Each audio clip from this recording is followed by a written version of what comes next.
Halo, nama saya Venera Kasaluna. Saya merupakan salah satu peserta Latsar CPNS Kementerian Perhubungan tahun 2025.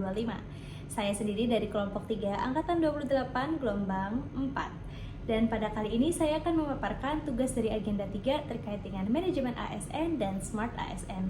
Adapun di sini saya akan membagi menjadi 3 bahasan. Yang pertama diri saya sebagai terkait dengan manajemen ASN, lalu terkait dengan Smart ASN, dan juga apa yang akan saya lakukan sebagai ASN yang profesional untuk mendukung good governance.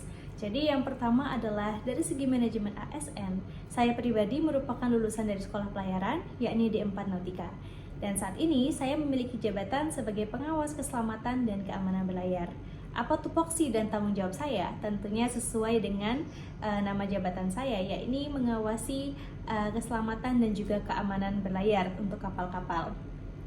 Adapun yang saya lakukan seperti misalnya pengecekan fisik kapal, pengecekan dokumen kapal.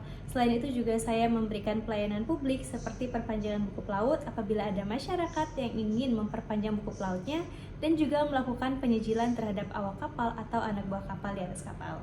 Selain itu juga pastinya melakukan pengecekan terhadap alat-alat keselamatan. Di sini karena masih status sebagai calon pegawai negeri sipil, saya juga membantu Marine Inspector untuk melakukan pengecekan terhadap kapal-kapal.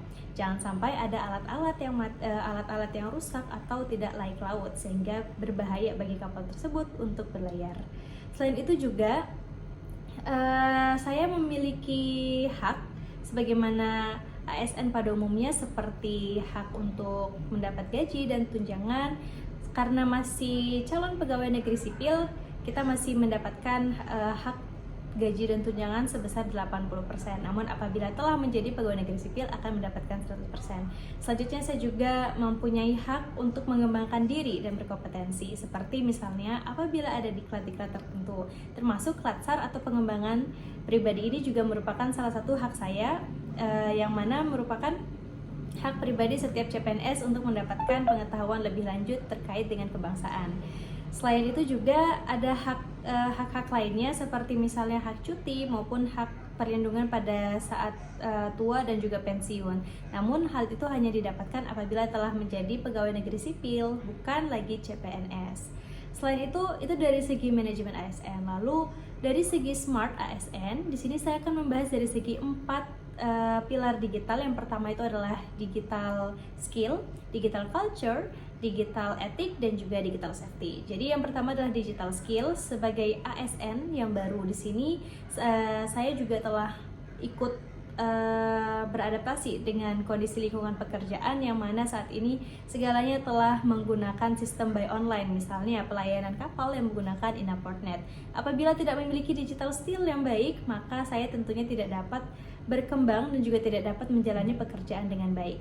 Itulah mengapa pentingnya digital skill pada saat kita bekerja di kantor.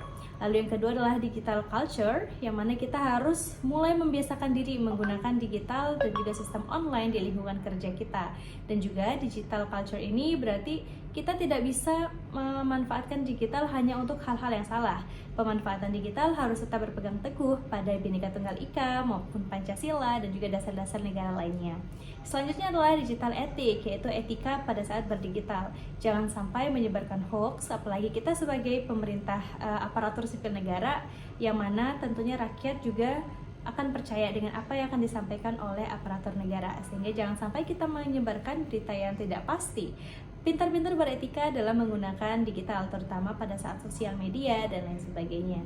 Dan yang terakhir adalah digital safety, yaitu pengamanan terhadap hal-hal yang bersifat digital seperti data-data pribadi, apalagi data-data kantor. Pada saat saya berada di lingkungan kerja, saya berusaha semaksimal mungkin agar data-data di kantor tidak sampai terpublish keluar, terutama untuk yang tidak berkepentingan. Pastikan perlindungan data tetap ada dan juga tidak tersebar kemanapun. Lalu sesi yang ketiga adalah saya akan membahas tentang apa yang akan saya lakukan sebagai ASN yang profesional untuk mendukung smart governance. Jadi apabila kita sebagai ASN, kita memiliki kode etik yang mana mengatur sikap dan perilaku kita sebagai ASN yang baik. Misalnya memberikan pelayanan publik yang terbaik, ramah kepada masyarakat, dan juga memberikan pelayanan yang tidak melanggar aturan, dan tidak menerima gratifikasi. Jadi hal-hal tersebut merupakan salah satu dari bentuk profesionalisme ASN yang dapat mendukung good atau smart governance atau pemerintahan yang terbaik sampai dengan purna bakti nanti. Demikian dari saya, apabila ada kesalahan kata maupun kalimat, saya mohon maaf. Terima kasih. Wassalamualaikum warahmatullahi wabarakatuh.